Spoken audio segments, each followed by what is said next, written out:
가르침을 받는 자는 말씀을 가르치는 자와 모든 좋은 것을 함께하라. 스스로 속이지 말라. 하나님은 업신여김을 받지 아니하시나니 사람이 무엇으로 심든지 그대로 거두리라. 자기의 육체를 위하여 심는 자는 육체로부터 썩어질 것을 거두고 성령을 위하여 심는 자는 성령으로부터 영생을 거두리라. 우리가 선을 행하되 낙심하지 말지니 포기하지 아니하면 때가 이르매 거두리라. 그러므로 우리는 기회 있는 대로 모든 이에게 착한 일을 하되 더욱 믿음의 가정들에게 할지니라.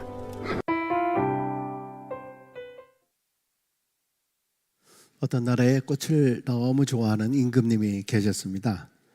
어느 봄날 임금님이 백성들에게 꽃씨를 나누어 주시면서 이 꽃씨는 마음이 아름다운 사람들에게는 아름다운 꽃을 피지만 마음이 나쁜 사람은 꽃이 피지 않는 그런 꽃이다.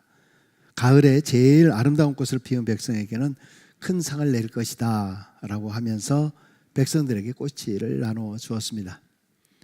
꽃씨를 받은 이 백성들은 저마다 아름다운 꽃을 피우기 위해서 온갖 정성을 다했습니다. 혹시 누가 내 화분을 가져가지 않을까 몰래 숨기기도 했습니다.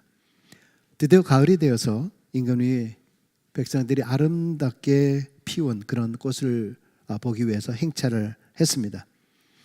이 백성들은 임금님이 지나가는 그 길 앞에 저마다 자기가 키운 아름다운 꽃을 보여주기 위해서 화분을 들쳐 보이면서 왕이 혹시라도 내 것을 봐줄까 하는 그런 마음으로, 그런 기대로 높이 쳐들고 있고 임금님 와서 소리 지르게 되었습니다. 정말 형형색색의 아름다운 꽃이 장사진을 치고 있었는데도 불구하고 임금님은 하나도 기쁜 얼굴이 아니었습니다. 그런데 한쪽에서 한 소년이 빈 화분을 가지고 울고 있는 모습을 보았습니다. 임금님은 그 소년을 발견하고 마차를 멈추게 해서 얘야, 너는 어찌해서 빈 화분만 가지고 그렇게 있느냐. 그랬더니 소년이 울면서 이렇게 이야기합니다. 임금님이 주신 이 꽃씨를 심고 아무리 물을 주고 애써도 싹이 나지 않으니 분명히 저는 마음씨가 나쁜 아이인가 봐요. 임금님 저에게 벌을 내려주세요. 임금님은 그 소년을 마차에 오르게 하면서 백성들에게 이렇게 이야기를 했습니다.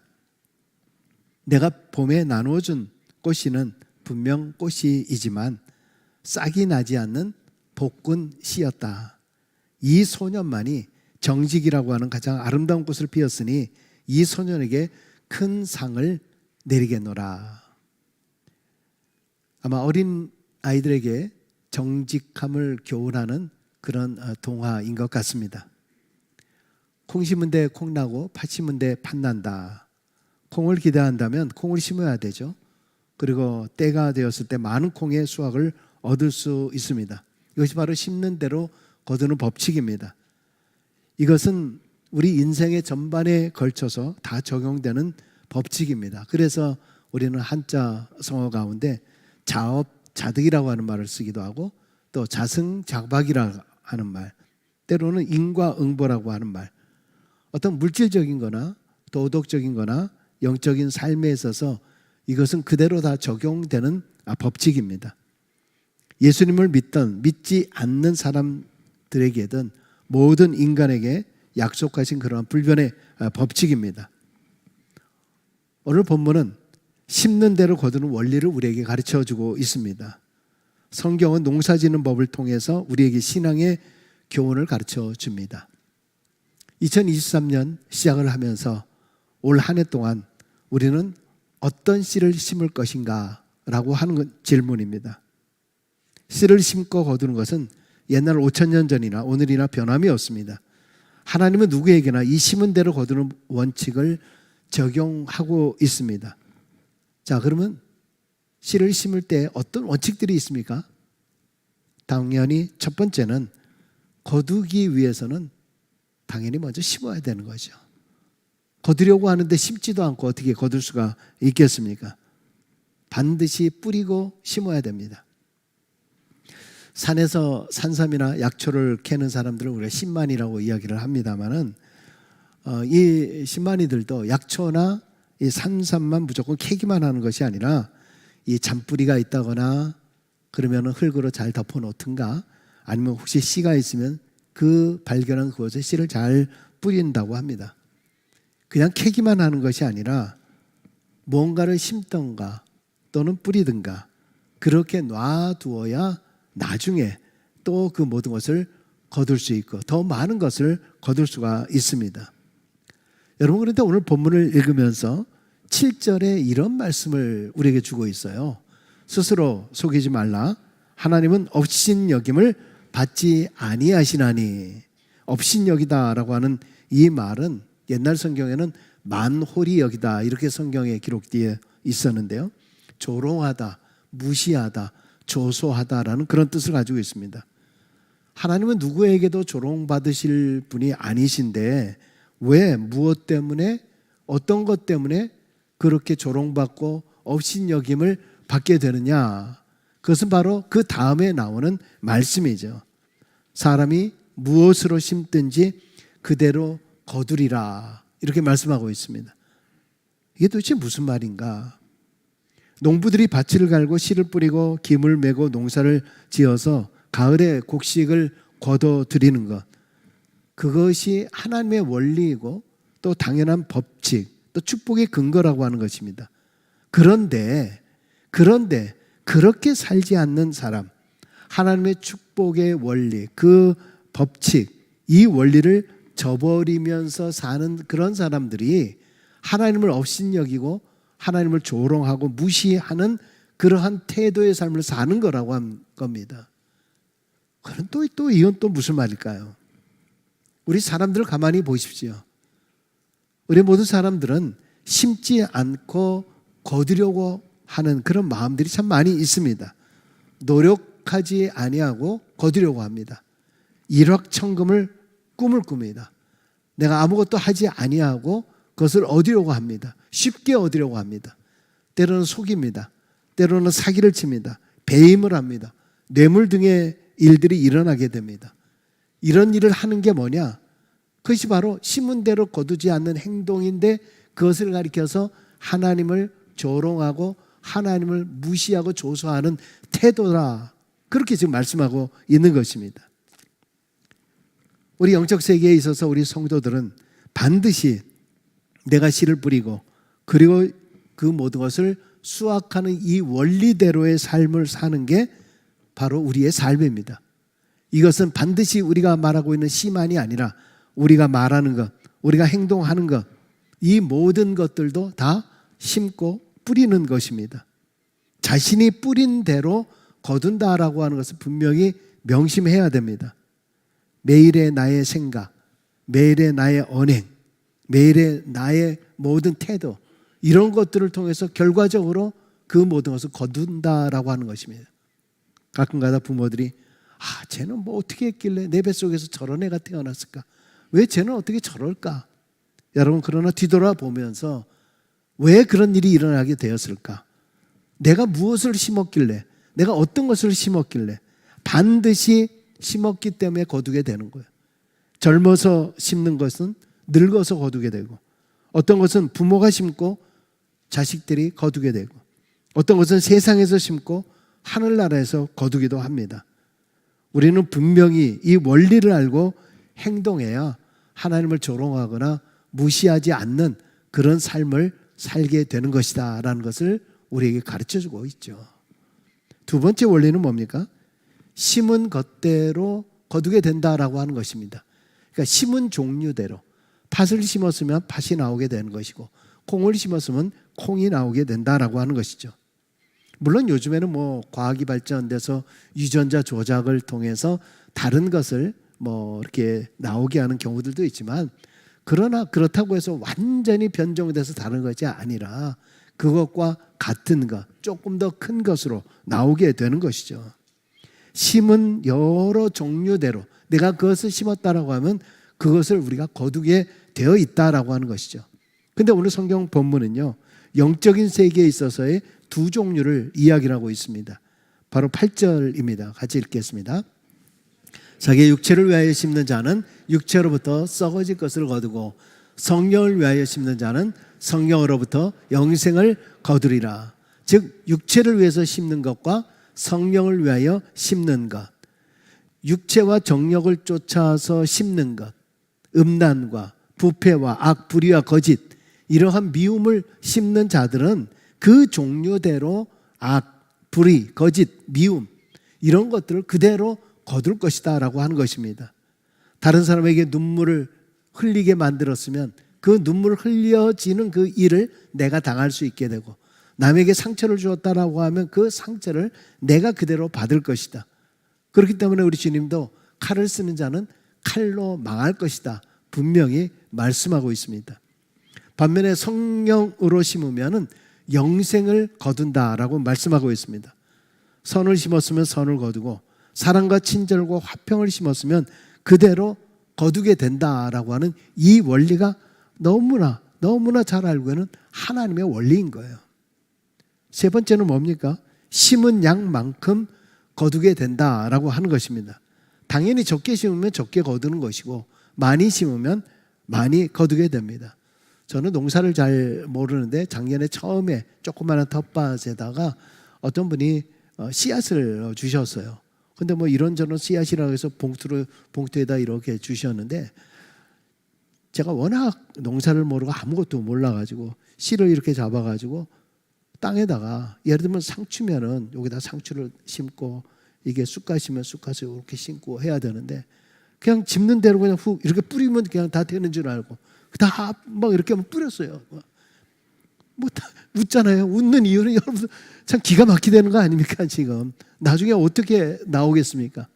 아니 쑥갓이 막 오르는데 그 밑에 상추가 있기도 하고, 또 여기에 이 옆에 보니까 또 깻잎이 막 자라고 있고, 뭐 정신, 이건 완전히 텃밭이 아니라 이거 완전히 잡초밭이 돼버리고 말았습니다. 근데 가보니까 어떤 데는 내가 너무 많이 뿌렸는지 거기는 엄청나게 깻잎 같은 것이 막 올라오르고, 그래서 제가 야, 농사도 지어본 사람이 아는 거구나. 그래서 그때 철저히 회개하고 올해 봄이 되면은 좀 이제 잘 좀 해야 되겠다 하는 그런 마음을 가졌습니다. 어쨌든 보니까 많이 심은 곳에서는 많이 자라더라고요. 진짜 자라더라고요. 적게 심은 곳은 자지 나지 않는 거죠. 이건 너무나 잘 알고 있는 원리 아닙니까? 근데 예수님이 뭐라 그랬습니까? 그래도 너가 옥토에다가 씨를 뿌리면은 어떻게 해요? 100배, 60배, 30배의 결실. 이 이야기는 100배의 결실도 있겠지만 네가 잘 못하더라도 씨를 심으면 일단 30배는 얻을 수 있다. 그런 이야기 아니겠습니까? 또 네 번째는 뭡니까? 때가 되면 거두게 된다라고 하는 것입니다. 씨를 뿌렸다라고 해서 다 똑같이 수확되는 것은 아니죠. 보리는 여름에 거두게 되고 벼는 늦은 가을에 거두게 됩니다. 그러나 과일나무 같은 경우는 3년생도 있고 5년생도 있고 다 다릅니다. 그러니까 때가 이름에 거두리라 이렇게 말씀하신 것은 모든 것은 농사의 때나 그리고 하나님이 정하신 그런 때가 있다라고 하는 것입니다. 조바심 내지 말고 나는 내가 최선을 다해서 하게 되면은 온전한 추수는 하나님께서 하신다라고 하는 것입니다. 자, 그러면 여기서 오늘 이 교훈을 통해서 오늘 우리에게 주시는 말씀이 무엇인가? 씨만 뿌리고 심기만 한다고 해서 무조건 다 되는 것인가? 그렇지 않죠. 씨를 뿌린 후에 그 다음에는 우리가 어떻게 해야 하냐라고 하는 것입니다. 그것이 바로 9절에 있는 말씀이죠. 9절입니다. 우리가 선을 행하되 낙심하지 말지니 포기하지 아니하면 때가 이름에 거두리라. 아멘. 여기서 하나님께서 세 가지로 우리에게 말씀해 주고 있습니다. 첫 번째는 선행의 씨앗을 심으라라고 말씀하고 있습니다. 세상이 아무리 악하고 그렇다라고 해도 우리는 선의 씨앗을 심으라는 것입니다. 로마서 12장 17절에 보면은 아무에게도 악을 악으로 하지 말고 모든 사람 앞에서 선한 일을 도모하라. 즉 악한 상황에서 악한 사람들 앞에서도 아무에게도, 그러니까 모든 사람들 앞에서 우리가 행할 것은, 우리 크리스찬들이 행할 것은 선한 씨를 뿌리라는 거예요. 선한 일을 도모하라. 왜냐하면 원수까지도 사랑하라고 하신 예수님을 따르는 우리입니다. 우리는 그러한 제자들이에요. 그렇기 때문에 우리는 하나님의 사람은 악으로 악을 갚는 것이 아니라 선으로 악을 갚아야 하는 것입니다.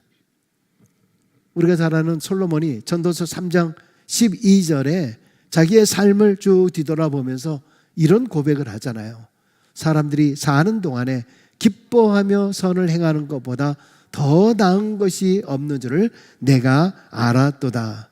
자기 평생의 삶을 뒤돌아보니까 가만히 보니까 정말 기뻐하면서 선을 행하는 것이 세상의 인생의 삶에 있어서 가장 귀한 것이구나라는 것을 알게 되었다. 여러분, 그렇기 때문에 우리는 이 땅에 살면서 할 수만 있다면 선을 행하고, 할 수만 있다면 선행의 씨앗을 뿌리고, 할 수만 있다면 기뻐하는 그런 삶을, 그런 씨를 뿌리라고 말씀하고 있습니다. 여러분, 그러나 세상을 살면서 정말 선을 베풀고 싶기는 하지만은 이 세상에 너무나 악한 모습이 많이 보이는 거예요. 그 선을 이용하는 그런 사람들이 있습니다. 그리고 선함으로 살기에는 너무나 미련해 보이는 그런 삶, 또 바보같이 보이는 그런 삶, 늘 손해보는 것 같은 그런 삶을 우리는 주변에서 또 우리의 삶에서 너무나 많이 보게 됩니다. 그렇기 때문에 그러다가 선행을 베풀다가 사실은 다 지치지 않습니까? 그리고 섭섭해지고 또 낙심하게 만듭니다. 그런데 하나님이 그걸 알아요. 선행을 하면서 너 낙심할 거 알아요. 그렇기 때문에 두 번째 하신 말씀이 뭡니까? 낙심하지 말라. 낙심하지 말라. 선을 행하되 낙심하지 말라. 여기까지 가야 된다는 거 아니겠습니까? 어느 날 사탄이요, 중고 가정용품을 이제 판매를 했습니다. 그동안에 사람들을 골탕 먹이고 또 위협하고 유혹하고 비난할 때 써먹었던 그런 도구들을 탁자 위에 다 이렇게 진열을 하게 되었습니다. 그러면서 각각 물건에 값이 매겨져 있는 것입니다. 탐욕이라고 하는 물건이 있어요. 얼마나 비싼 가격이 거기에 있는지 몰라요. 이렇게 비싼 가격이냐. 근데 이 옆에 보니까 수군거림이라고 하는 그 물건은 이거보다 2배 이상 더 비싼 거예요. 우와.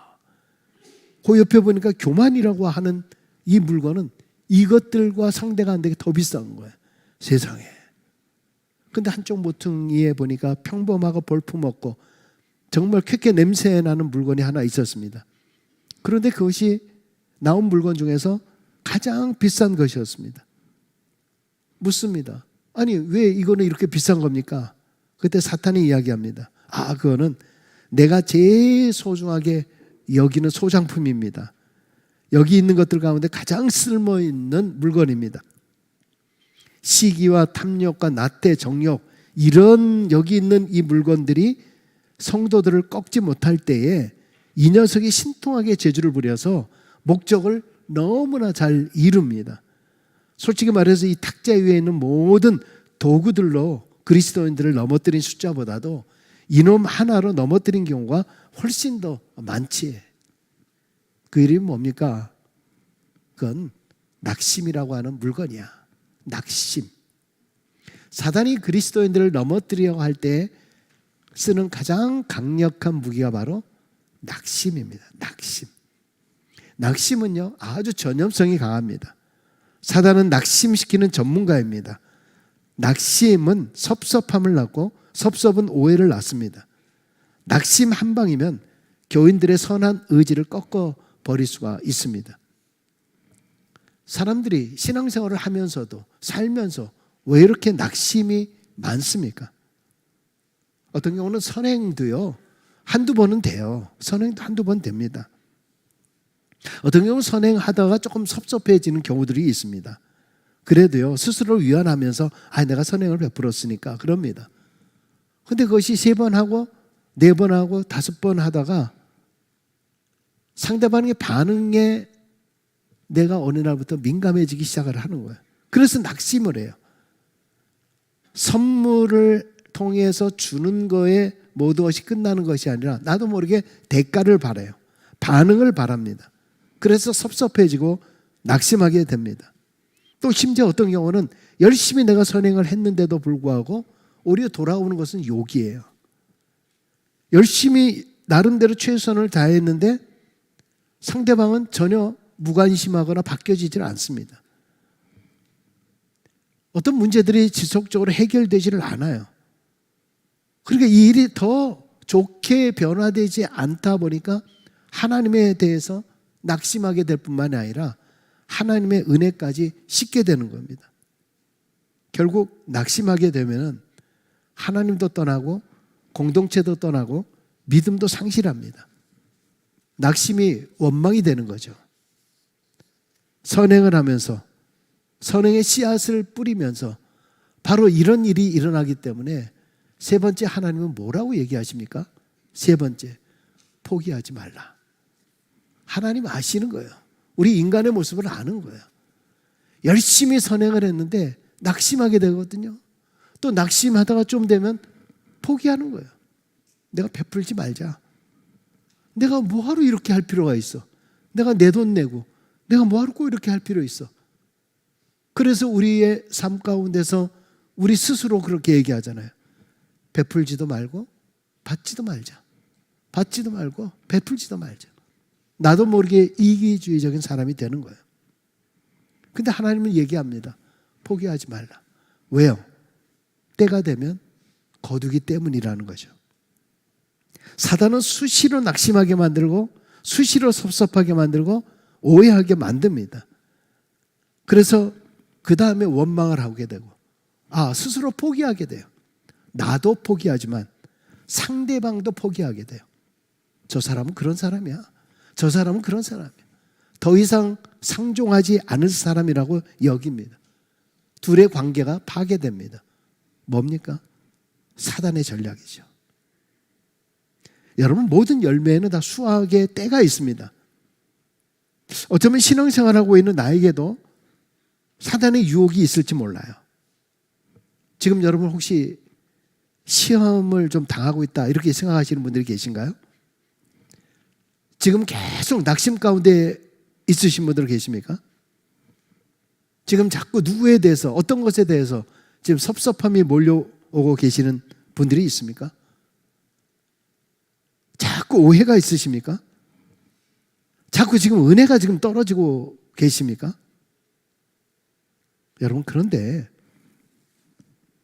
어쩌면 그때가 여러분의 믿음 생활에 있어서 수확의 때가 다가오고 있다. 바로 그때인지 모릅니다. 왜냐하면 농사 지을 때도 마찬가지입니다. 농사 열심히 가꾸지만은 최종적으로 농부가 가장 염려하는 건 뭡니까? 밭에 추수할 때가 다가올 때 태풍이 부는 거예요. 열매가 잘 맺고 있는데 그때 병충해가 오는 거예요. 다 했다. 이제는 다 열리게 되었다. 이제 추수하게 되었다라고 하는 그때의 병충해가 오는 거예요. 바로 그때 비가 오는 거예요. 거두려고 할 때 그 순간에 어떻습니까? 우리가 그 순간에 포기할 것입니까? 결실의 때가 바로 눈앞에 있는데 그냥 내버려 둘 것입니까? 오히려 최선을 다해서 어떻게 해서든지 새벽부터 나가서도 물고랑을 만들어내든 이 병충해를 없애기 위해서 마지막에 얼마나 수고합니까? 바로 그때 포기하지 아니하고 인내하고 좀 더 기다리고 최선을 다할 때 아름다운 열매가 맺어지게 되는 줄로 분명히 믿습니다. 여러분, 우리가 신앙생활하면서 왜 낙심하십니까? 하나님이 내 사정, 내 형편, 내 일을 알아주지 않는다고 생각하니까 낙심하는 거죠. 하나님이 살아계시다면 왜 나에게 이런 일이 일어나느냐? 하나님이 나를 사랑하신다면 왜 나의 고통과 고난 가운데 나를 방치해 두느냐? 하나님이 나를 속였다라고 생각하고 낙심하는 겁니다. 그러나 하나님은 우리의 사정, 우리의 형편, 우리의 헌신, 우리의 무능력, 우리의 눈물, 우리의 기도 다 알고 계시는 하나님이십니다. 하나님은 속으시는 분, 만홀히 여기시는, 그렇게 취급당하시는 분이 아니십니다. 우리가 사람은 속일 수 있어요. 그러나 하나님은 속일 수 없습니다. 사람들은 우리의 선행을 몰라볼 수 있습니다. 그러나 하나님은 우리가 은밀한 중에 한 선행을 다 알고 있습니다. 우리가 선한 일을 하다가 왜 낙심하고 포기합니까? 자신의 선행을 인정받고 있지 못하다라고 생각하면 쉽게 낙심하고 포기해버립니다. 사람은 누구나 다 인정받기를 원합니다. 그렇게 인정받는 곳에는 그 바쁜 가운데도 시간을 내요. 인정받는 곳에서는 돈도 내요. 자기가 모든 것을 최선을 내요. 회사에서도 내 나름대로 열심을 다해서 일을 합니다. 그런데 승진이 안 돼요. 낙심합니다. 때로는 교회도 열심히 섬기고 봉사하고 하는데 누가 알아주지 않아요. 그렇기 때문에 선행을 하다가 모든 행하는 것을 낙심하면서 포기해버려요. 여러분, 그러나 분명히 알아야 될 것은 신앙인의 선행은 남에게 인정받고자 하는 선행이 아닙니다. 성경을 통해서 예수님이 분명히 말씀하신 것이 무엇입니까? 오른손이 하는 걸 왼손이 모르게 하라. 왼손이 하는 것을 오른손이 모르게 하라. 이 이야기는 사람에게 칭찬을 받으면 하나님으로도 칭찬받을 일이 없다는 거예요. 그 모든 것 속에서 하나님이 보시고 하나님이 인정하시는 것이 있다라고 하는 것입니다. 아무도 내 사정을 몰라주어도 하나님은 우리의 사정을 알아주십니다. 그렇기 때문에 선을 행하다 낙심하거나 포기하지 말아야 됩니다. 그래서 우리가 복음성가나 우리가 찬양을 할 때 그런 찬양들을 하잖아요. 이 세상 사람 날 몰라줘도, 이 세상 사람 날 몰라줘도, 이 세상 사람 날 몰라줘도 뒤돌아서지 않겠네. 주님 뜻대로 살기로 같이 하셔도 돼요. 주님 뜻대로 살기로겠네. 주님 뜻대로 살기로겠네. 뒤돌아서지 않겠네. 우리가 이런 찬양하면서 이 세상 사람 날 몰라줘도, 이 세상 사람 날 몰라줘도 이렇게 찬양을 하고 고백을 하는데도요, 실제 우리의 삶 가운데서는 우리가 그렇게 살고 있지 못하는 것이고, 실제 우리의 삶 속에서는 예수님의 삶이 내 삶 가운데 그대로 실천되지 못하고 있다라고 하는 것입니다. 여러분, 2023년 동안에 무엇을 심으시겠습니까? 할 수만 있다면 선행을 심으시기 바랍니다. 자식들이 잘 되기를 원하면 자식들에게 선한 말을 심어 주어야 합니다. 자식들이 잘 되기를 원하면서, 야, 어디서 저런 애가 태어났냐? 내 뱃속에서 어떻게 저런 놈이 태어났냐? 그런 자식이 잘 될 수 있겠습니까?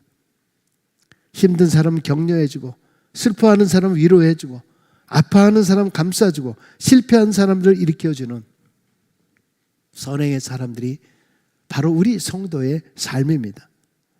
삶에 지친 사람들 칭찬해주고, 외로운 사람들에게 친구가 되어주고, 가난한 사람들을 치유해주고, 상처받은 사람, 다툼이 있는 사람들, 수렁에 빠진 사람들, 그런 사람들에게 우리는 희망의 씨와 소망의 씨를 뿌려주는 우리들, 그런 공동체, 그런 우리의 삶, 그런 사랑방. 누가 하나님을 떠나고 누가 교회를 떠나겠습니까? 누가 사랑방을 떠나겠습니까? 그런 공동체라고 하면 세상 어디에 그런 공동체가 있겠습니까? 물론요, 교회 다니다 보면 정말 고약한 사람들이 있어요. 골치 아픈 사람들이 있습니다. 뭐 당장 여러분 남편, 성질 안 좋은 여러분 남편 있잖아요. 정말 수다 중에다가 고함에다가 막 바락바락 소리 지르는 아내 있잖아요. 아내 있잖아요. 사사건건 아주 피곤한 그런 사람들 있잖아요. 그래서 우리가 하는 말이, 야, 저게 교회에서 어떻게 교회 다닌다면서 너 어떻게 성질이 그 모양이냐? 교회 다니면서 너무 그러냐? 가끔 그걸로 싸우시죠? 그걸로 싸우시죠. 여러분, 그런데 그래서 한번 이렇게 생각해 보면 어떨까요? 아유, 교회 다녔으니까 그나마 저 정도지. 만약 교회 안 다녔으면 어떻게 됐을까? 아이고, 저 인간 그나마 교회 다니니까 요 정도지. 저 옆에 내 저거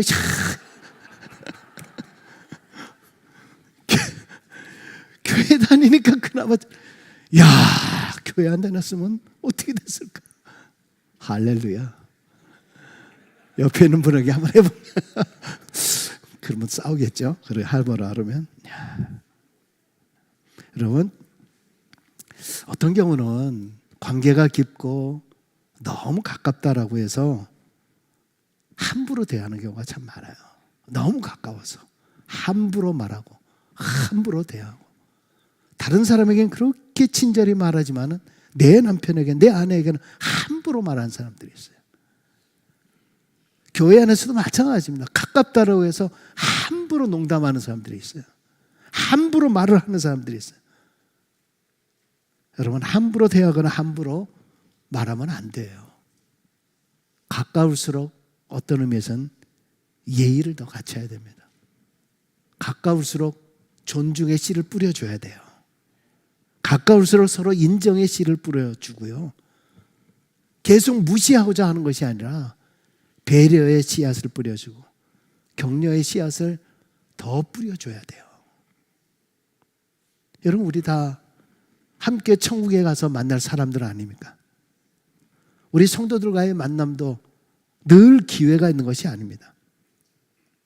기회는 다 지나가는 것입니다. 하고 싶어도 할 수 없는 때가 옵니다. 어떤 분이 돌아가셨을 때 그런 말을 해요.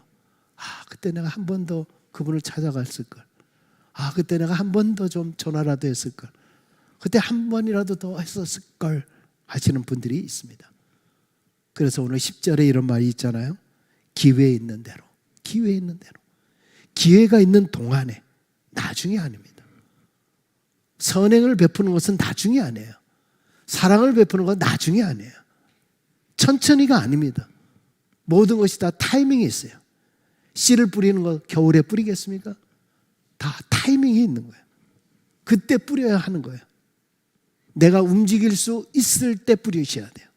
내가 말할 수 있을 때에 선행의 씨앗을 뿌려야 됩니다. 우리에게 기회가 주어지는 바로 그때에 우리의 물질과 우리의 시간과 재능을 통해서 선을 뿌리고 선을 심어서 바로 그 심은 대로, 아니 그 이상의 더 풍성한 축복과 감사가 넘쳐나게 될 것입니다. 여러분, 이 한 해 동안에 바로 이러한 선행과 사랑과 정말 형통의 씨앗을 뿌려내는 우리 모두가 되어주길 주의 이름으로 축원합니다. 기도하겠습니다. 사랑해 주님, 감사합니다. 올 한 해 동안에 무엇을 뿌려야 할 것입니까? 무엇을 하기를 원합니까? 내가 사랑을 받기를 원합니까? 먼저 사랑의 씨를 뿌리게 하여 주옵소서. 내가 위로받기를 원합니까? 위로의 씨앗을 뿌리게 하여 주옵소서. 우리가 선행을 뿌림을 통해서 우리 공동체가 행복한 공동체 되게 하여 주시고, 하나님이 주시는 행복과 은혜가 충만한 가정, 우리의 교회, 또 우리의 삶이 될 수 있도록 축복하여 주옵소서. 예수님의 이름으로 기도드리옵나이다. 아멘.